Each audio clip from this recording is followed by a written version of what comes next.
And let us dive straight in with the 2016 election. Or, as you may know it, I don't even believe in past lives, but I must have done something really fucking terrible in a past life to deserve this. I'm sorry, I'm sorry, I'm sorry.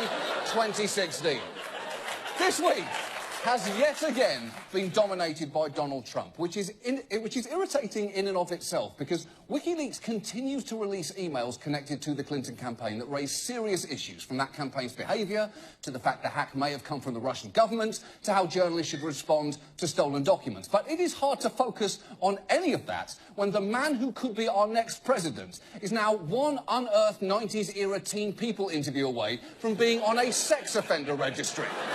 Because Trump has had quite the week. The Republican presidential candidate facing a barrage of accusations from multiple women who say Trump touched them inappropriately, kissed them against their will. The first time, it was just like a kind of a quick hug and a kiss on the lips, and I was shocked just because I was like, what was that? I've never had anybody greet me like that. I just kind of excused it as, well, I guess maybe that's how people on the East Coast greet each other.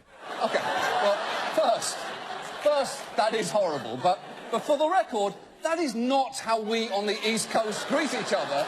The way we greet each other is very simple. We don't do it. We stare at the ground and hope the other person moves away quickly so we can go back to muttering under our breath without seeming crazy. That's how we do it on the East Coast. This has frankly been a week of upsetting allegations regarding Trump, and I'm not going to make you sit through all of them again, because all you really need to know about the man is that this was his response to one of his accusers. Believe me, she would not be my first choice, that I can tell you. Man. You don't know. That would not be my first choice. Now, 2 weeks ago, I told you that if you looked up, you could see rock bottom. Then, last week, I told you that if you looked up, you could see the place we were a week ago. Well, this week, if you look up, all you can see are the thin plywood boards surrounding us on all sides, because we are in a coffin and we are buried alive in the horror that is this election. But incredibly, Trump's remarks were actually in keeping with the tone he promised this week. The Republican nominee proclaiming on Twitter he is a free man. Quote, "It's so nice that the shackles have been taken off me, and I can now fight for America the way I want to." Yes, the shackles are off, which is actually an apt metaphor, as it calls to mind both Frankenstein's monster and a rabid dog. And before I start to run through what Trump has said this week, keep in mind, we tape this show at 6 p.m. So here is a rundown of some of the things he feasibly could have said between now and the point when we air. All those clowns people keep seeing would be appointed to his cabinet. He can get the best deals with China because he is in fact 100% Chinese. The border wall is going to be constructed out of Rosie O'Donnell's bones.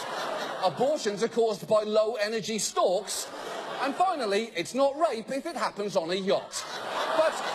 But here is what he has said as of now. First, he burned bridges with his own party, calling Paul Ryan weak and ineffective, and then, at campaign rallies, dialed the knob up to full-on conspiracy theorist.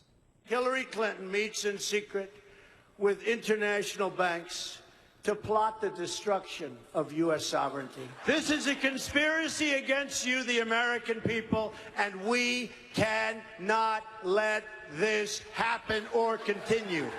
Holy shit! That is not the kind of thing that a presidential candidate says.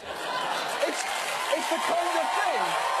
It's the kind of thing that a man in a tinfoil hat screams inside his concrete bunker because he thinks his soup cans have been bugged by the lizard people in the White House.